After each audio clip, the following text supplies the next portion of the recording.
Good afternoon, and thank you for tuning in to the Government of Newfoundland and Labrador's COVID-19 News Conference. I'm Nancy Hullett with the Department of Health and Community Services, and I'm the moderator for today's question and answer session. Joining us today is the Honourable John Haggie, Minister of Health and Community Services, and Dr. Janice Fitzgerald, Chief Medical Officer of Health. Please stand by. Our news conference will begin shortly.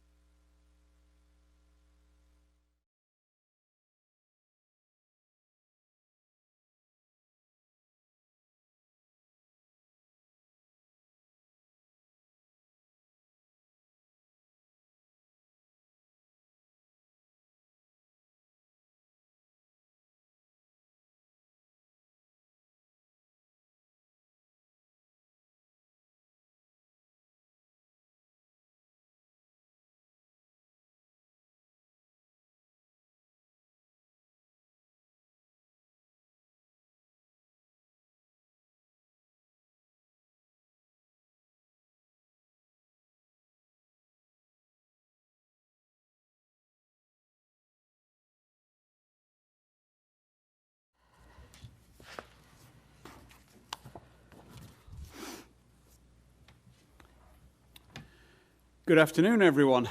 Hopefully, this will be our last regular briefing. So let me begin, as I once did, by thanking you for joining us for day 721 of the pandemic. It's hard to believe that just 2 years ago, COVID landed on our shores. Since those days, I have signed 47 out of the 48 extensions of the public health emergency. And I'm happy to announce that, given no curveballs, I will be signing a letter repealing that state of emergency with effect from 12:01 a.m. on Monday, March the 14th. I know many times I've spoken about my thanks and my gratitude for the frontline healthcare workers over the last 2 years. It has been an incredible display of dedication and resilience. Today I want to take a moment, though, just to say a big thank you to the many dedicated individuals in the Department of Health and Community Services, including obviously Dr. Fitzgerald and a public health team. I have, probably for longer and better than anyone else, witnessed firsthand the dedication and unwavering commitment they have had to the people of this province since the onset of the pandemic. There are an awful lot of people, though, behind the scenes that you don't see, but have been here since day one.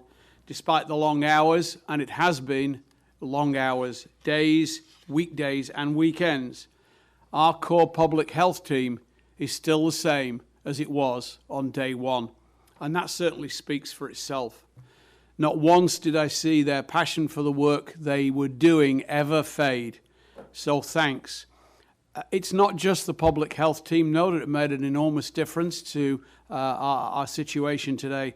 All of the teams within the department stepped up and were involved in the response, putting aside their regular work and literally diving into case management, calling, and the management of COVID. So thank you again to each and every one of them. But to the residents of this province, I think it's also important to say a thank you too. Because of your commitment to fighting this virus, we have landed here today.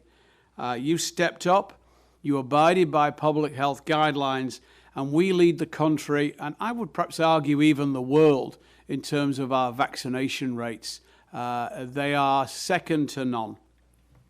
I also want to say thank you to our interpreters who have accompanied us on this journey. Sabrina, Heather, Sheila, Danica, and Miles. They helped us ensure that our message reached everybody.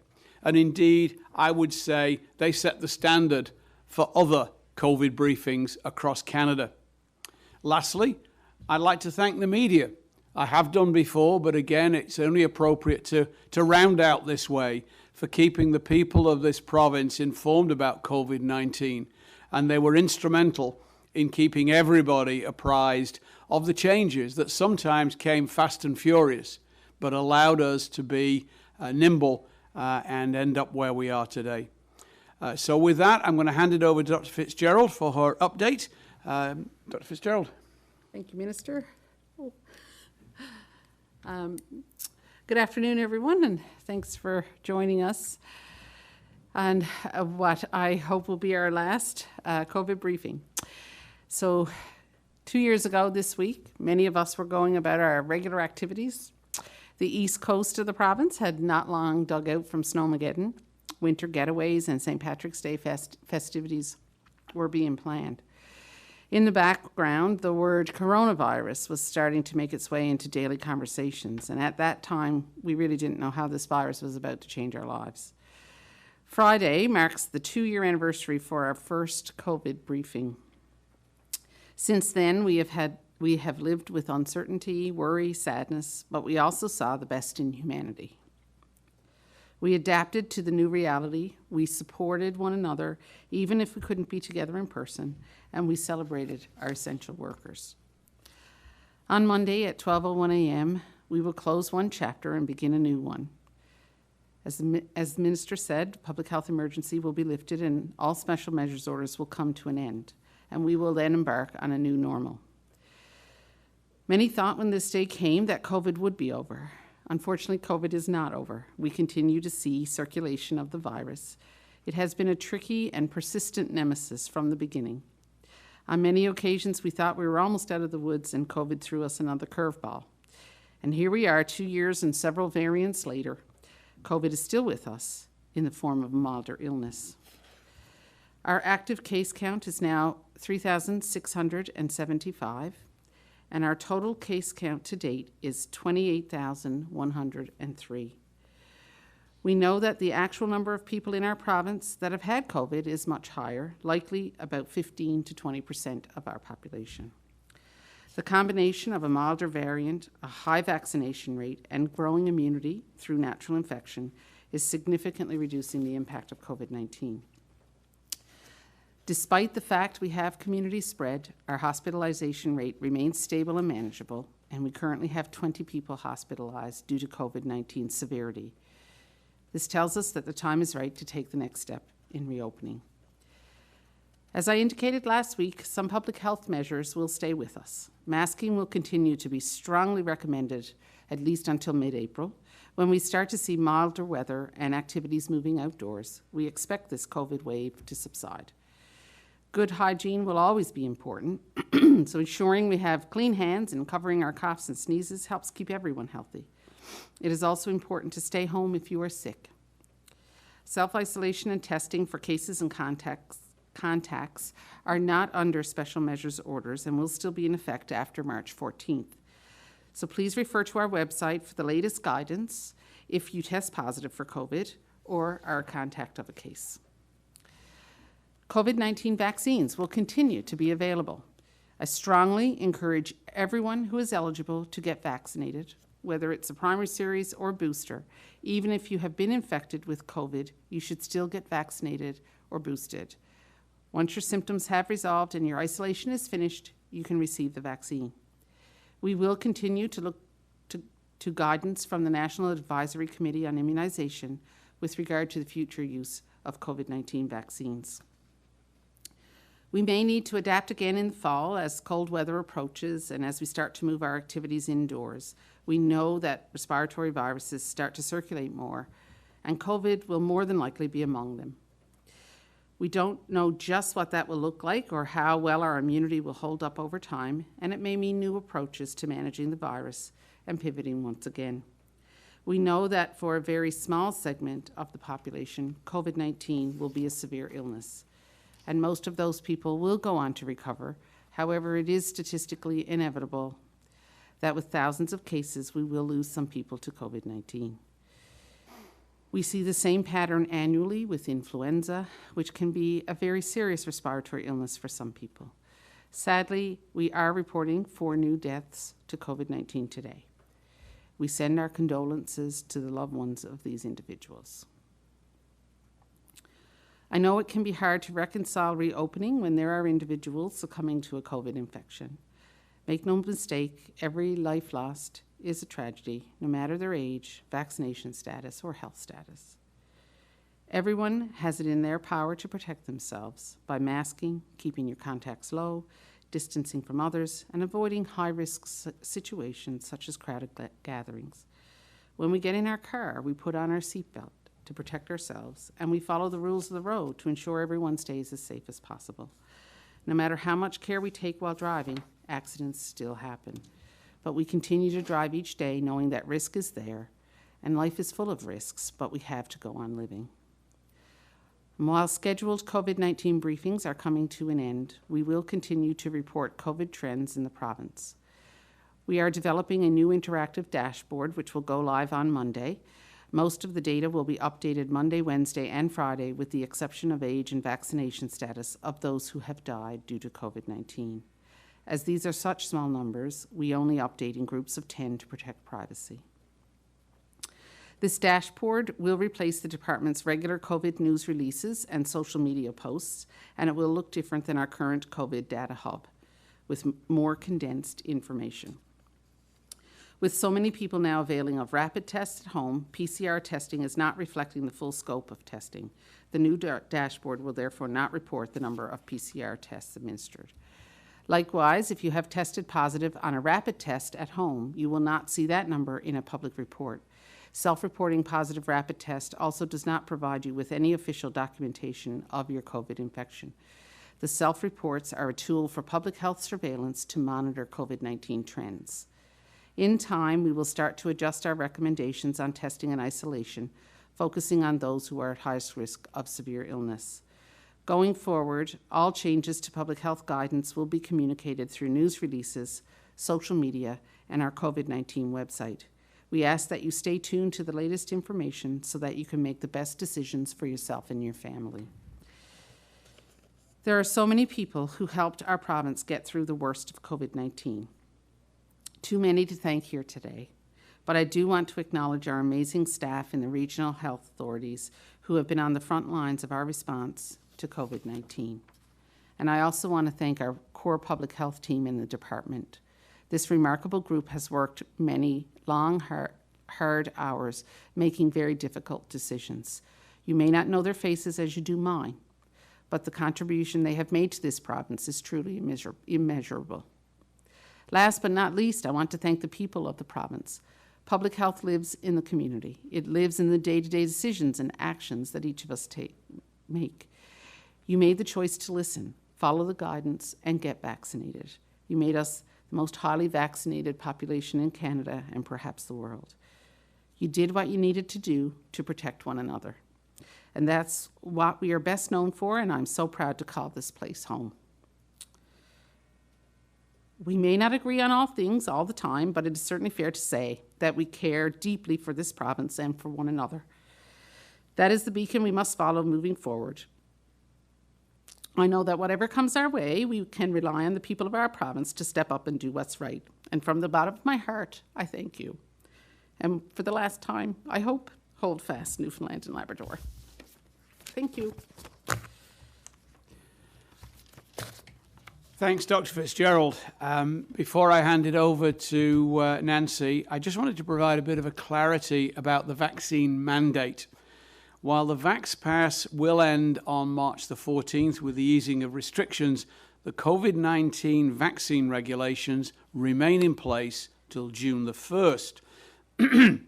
These are the regulations that apply to employees and service providers of certain businesses, facilities, and organizations. While the Vax Pass and Vax Verify will continue to be available after the 14th in their current state, they will not be updated, either with regard to new vaccines or software. I also want to reiterate that masking policy will remain in place in all healthcare facilities, as we're still dealing with an infectious disease that's prevalent in our communities. It's important to note that while we've changed the number of visitors permitted in long-term care or personal care homes, these places may still have restrictions in addition in place if there is a COVID outbreak in that facility or unit itself. At any point in time, as with other infectious diseases, the visitation policy can be altered and will be if needed, as the focus is on protecting what are essentially some of our most vulnerable citizens. So with that, thank you very much, and I will turn it over to Nancy for moderating the question and answers. Thank you, Minister. We have 5 reporters joining the news conference this afternoon. The first round of the question and answer session will give each reporter the opportunity to ask one question and one follow-up. Following this, there will be a final round where each of the reporters will have the opportunity to ask one final question. Our first questions today are from Peter Cowan of the CBC. Please go ahead and make your way to the mic. Question for both Dr. Fitzgerald and Minister Haggie. Hospitalizations is going to continue to be the number that I know that you're going to be looking at. What level would it need to reach for you to say we need to bring in measures again? And from a capacity point of view with the system, what sort of level does the system able to take if we started to see a spike in hospitalizations? So, we certainly have been looking at that with modeling, and we think, based on what we see, based on the case rates, we think that at the moment where we will end up will be manageable. Certainly, it's difficult to put a number on it because sometimes it depends on the level of care that's needed as well. But I think our system certainly would be able to manage up between 40 and 60 cases, and we would be looking at a few things other than just the actual number of hospitalizations, and things like the rate of rise in cases and things like that we would certainly be watching closely. So at the moment it appears that certainly that capacity would not be overwhelmed. From my point of view, just to complement what Dr. Fitzgerald said, the other piece of that is the level of care required, as Dr. Fitzgerald referenced. Our ICU capacity is in actual fact proportionately greater at the moment than our inpatient capacity. The vacancy on ICU is around 80%, whereas the occupancy in ICU is around 80%, whereas the occupancy overall across the 13 Category A sites, for example, is nearer 99%. The other piece is around staffing. We have, as of today, 867 staff out. Of those, 515 actually have COVID, 234 are symptomatic, and the remainder are in a mix of work isolation and home isolation. So that's another statistic that we will keep an eye on, and the number of staff isolating has fallen. Obviously, that increases our capacity. And I want to ask about the vaccine passport and the requirement for employees to continue to be vaccinated. If we're dropping all of the other restrictions as of Monday, why are we still requiring those employees to continue to be vaccinated up until June 1st? That is an issue that is under review. These people are workers in areas where they would have significant contact with the public or vulnerable persons. And it was felt that as we let go of most of the restrictions, this, as it was done through regulation and doesn't involve a public health state of emergency, we would review at a later date, and certainly probably beyond Easter. But it's set to expire automatically at the moment on the 1st of June. Our next questions are from Peter Jackson of the Telegram. Please go ahead and make your way to the mic. Good afternoon. Peter asked one of my questions, but I also wanted to ask about vulnerable people. We're hearing a lot now, of course, from people who feel they're being abandoned after 2 months of being under protective care by restrictions. They feel that now they're being thrown to the wolves to some extent. What is your message to people who are immunocompromised, who are older, who fear that that the world is going to be a much more dangerous place to them? So I think certainly, first of all, I'd like to say that I understand where that concern is coming from. And I think, obviously, if you are in a situation where you're immune compromised, that can be quite, I think that's quite a scary place to be in general. And COVID doesn't make that any easier. We do know, though, that we have ways to protect ourselves. As we said, there's masking and making sure we wash our hands well and keeping our distance. And all of those things are important, really, in that regard. The difficulty really comes with, our decisions have to be at a population level. And so we have to look at the population in general, and certainly the hardships that come with some of these measures being in place. That's not without consequence as well. So, it's time for us, with a milder variant, with a highly vaccinated population, to move on to this next stage. But all of those measures that have helped us for the last 2 years will still help in this situation. Thank you. And the other question I had was about rapid access or rapid antigen tests. There's some suggestion by people who are vulnerable that perhaps these tests would be better used, not necessarily by them, but perhaps by people who are going to visit them or going to be in their presence, that they would have much more use for knowing whether there's a possible exposure around them. So intuitively, I guess that does seem to make sense. What we know about antigen tests, and especially antigen tests in Omicron, is that they're not quite as good at picking up infection, that it takes a little bit longer because Omicron is infectious at a much lower, it can spread at a lower what we call viral load, so the amount of virus in your system can be lower. It may not actually be picked up by the test at the time that you're infectious. So even it might pick up some, but it won't pick up all. There's that worry about a false sense of security, about a false negative test, so to speak. What we know is that these tests perform best really in symptomatic people when they're done like 2 tests in a row, as we have with some of our symptomatic programs, 72 hours apart, like we do in schools and daycare. And when we use them in asymptomatic people, and we do use them for, in vulnerable settings, so people who work in long-term care and personal care homes and that sort of thing, they are getting regular testing done with rapid antigen tests, but it's serial testing, so it's every couple of days. It's 3 times a week. So, and that gives us better answers, but a one-off test doesn't necessarily tell us what we need to know. Our next questions are from Richard Duggan with VOCM. Richard, please go ahead. Thank you. My question is for Minister Haggie.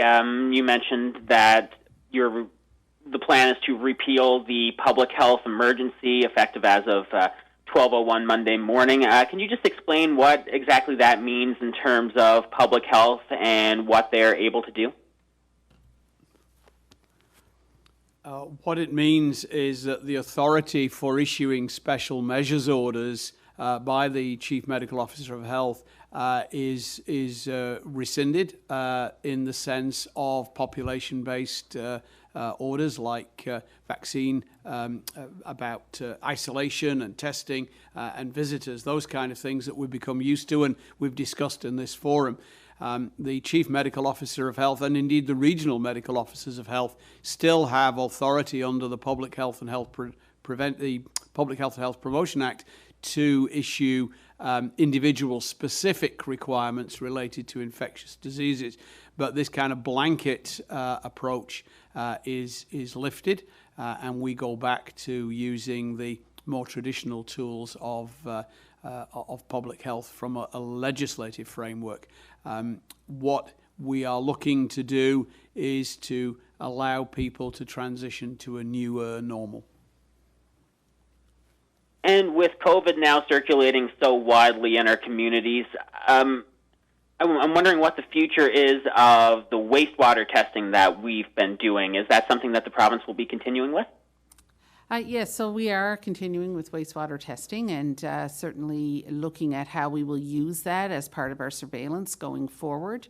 It's one of the silver linings, I guess, of COVID is that we've learned to use this tool, and hopefully we'll see it expanded to look at other types of surveillance. and to use in other areas of health. So, right now we're looking at how we best use wastewater surveillance, but we are definitely planning on continuing. Our next questions are from Ben Cleary with NTV. Please go ahead. Thank you. My first question is for Dr. Fitzgerald, and that's the Province's Teachers Association came out yesterday and said they're concerned about COVID spread in the classroom after March 14th, even with masking happening. So I was wondering if you could address those concerns. So certainly, we know that spread in the classroom. It certainly can and has happened. With masking still in place and other measures still in place, then I think we would not expect the rate of spread within a classroom to increase significantly after March 14th. As I said, our case and contact management guidelines would still be in place, so we would still expect that people would go to our website if they've tested positive to find out what they have to do, and that household contacts would follow the guidelines appropriately, as would non-household contacts. So, all of that is still in place, so not anticipating a big difference in spread through classrooms. Thank you. And my next question is for Minister Haggie, and it's kind of a follow-up to Richard's question. But what would it take? Where does the goalpost kind of stand now for the province to re-enter a public health emergency? In broad brush terms, it would be a situation where the severity of illness was such that our routine, regular healthcare system looked to be in jeopardy of being able to sustain the workload on it. What exactly those metrics are, Dr. Fitzgerald has mentioned a couple, and we've talked about hospitalizations, and we've talked about ICU admissions. What the trends are, we continue to monitor, and we also have advice from Public Health and our science table, who will still be reporting regularly to us over the course of the next little while. So it's difficult to predict in advance, and I've said this from 2020 onwards. And all of this, of course, is against a background of a possible, another variant. We thought we'd done with the wild strain, and then we thought we'd done with the UK strain, and we've found ourselves with 4 or 5 waves in total. So it's a little difficult to be dogmatic, but I think awareness is the key from public health's point of view. Thank you. Our next questions are from Roger Bill with the Shoreline News. Please go ahead. Dr. Fitzgerald, I'd like to follow up on a question that Peter Jackson asked about immunocompromised people and older people who are at greater risk. I listened to an interview on CBC Radio last week with a woman from Puchco named Katie Pittman, who is wondering how she's going to navigate everyday life in the new normal.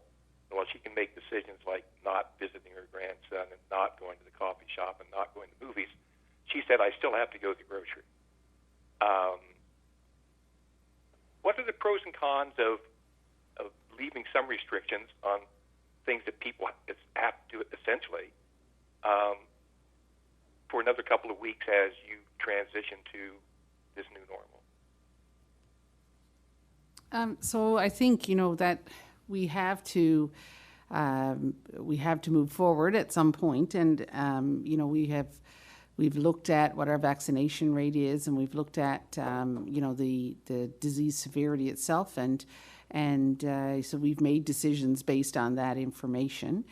And I think as difficult as it is for people to navigate, that it still is something that we have to do, and so it is. I can appreciate that people do have this trepidation and fear, but COVID is not going to be here in the numbers that it is right now forever, and we will see that go down.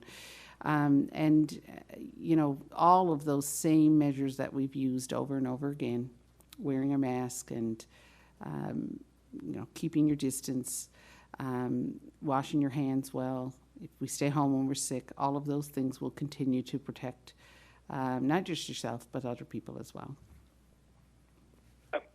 I understand that, but I think what people who are at risk, at greater risk, feel like why do we have to do that? Why do we have to remove the restrictions for everyday essential needs like going to the grocery? I understand we need to get back to normal life, but all at once, everything? I think that's the question they're asking. So it hasn't been all at once, but the legislation is quite clear that we can only have a public health emergency in certain circumstances, and that the measures that we put in have to be the least restrictive measures that are possible. And if you can do what needs to be done at a population level without a public health emergency and special measures orders, then that's what the Chief Medical Officer of Health is obliged to do under the legislation. Thank you. I will now go back through each reporter to see if you have one final question. Peter Cowan of the CBC, do you have a final question? I do, and it's one for Dr. Fitzgerald. I noticed you got a little emotional there at the end of your prepared remarks. What's sort of going through your mind, and why is this an emotional moment for you? So I think it's been a long, hard 2 years, and I think everybody is sort of getting to a point where it's been, everybody is ready to kind of move on, and I think it's just thinking about what we've accomplished and what we've done as a province. It makes me very proud. So I tend to be an emotional person, and that's that's the way I react. There's really nothing much more to it than that.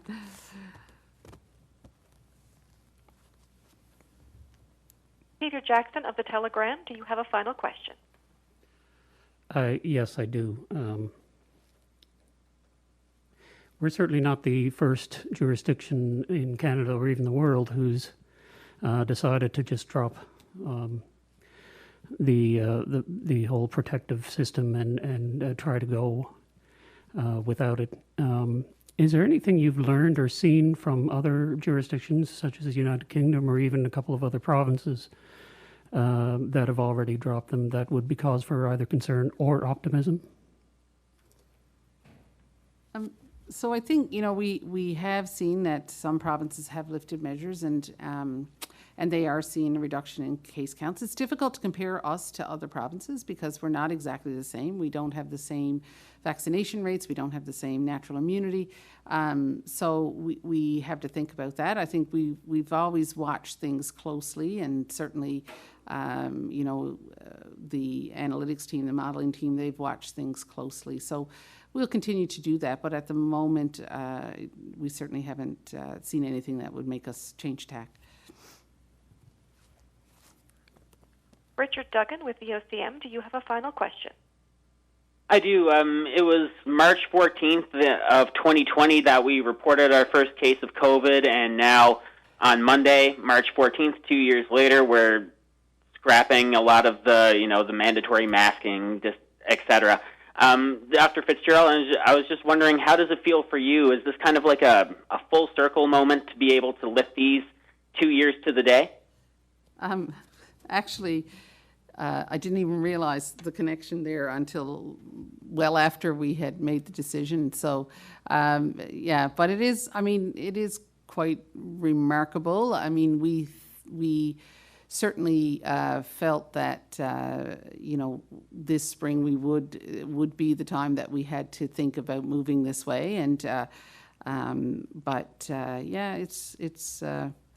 it has been quite a journey and quite interesting that it is 2 years to the day, but not 2 years to the day from the first special measures order or when the public health emergency was declared, but from our first case.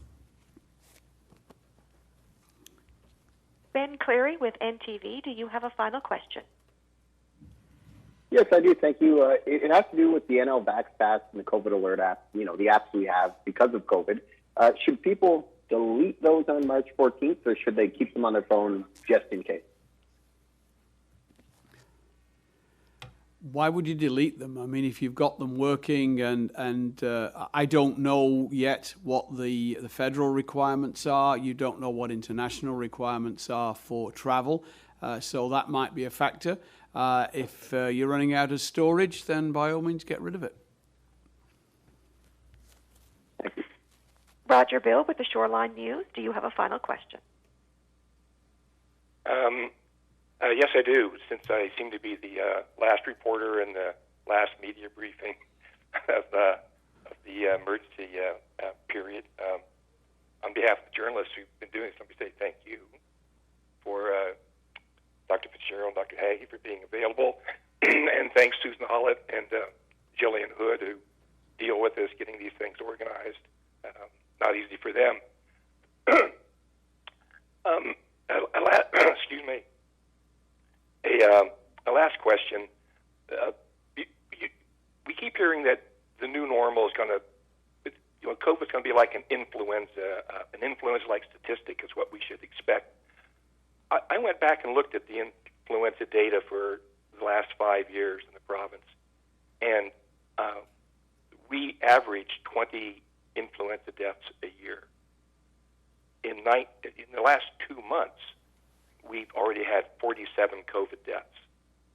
And we're on track to have, if that holds, 200 plus COVID deaths in a year, 10 times the influenza statistic. Can we say that 200 deaths is an influenza-like statistic?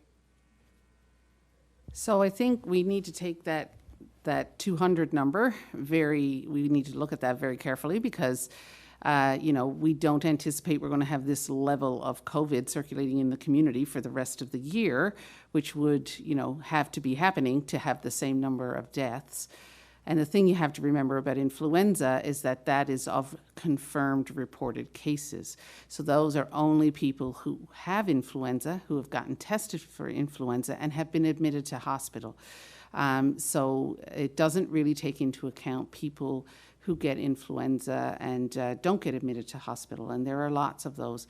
So, a lot of people who live in long-term care and personal care homes do not end up going to hospital if they get severely ill from influenza. The decision is made that they stay in the home. And so, I've had situations throughout my career when I've worked in long-term care for many years, where I've had 20 people die from influenza in a month in one home. So, these are surveillance data that we are using here. They're not really, they have to be interpreted with caution and with the knowledge of, the knowledge that we have in public health that is looking at the whole picture. So you have to be very cautious when you're making those broad statements. Thank you. Thank you, everyone. Minister, do you have any final comments? Yes, it's hard to figure out exactly how to round out, except I think to say we started this and it's been described as a marathon with hurdles. I think that's still accurate. We're not yet to 12:01 on the 14th. Although the tape may be in sight. But again, I'd like to thank everybody. And I'll steal Dr. Fitzgerald's famous phrase, hold fast and take care. Thank you, Minister. Thank you, everyone, for joining us today. Please stay safe and enjoy the rest of your day.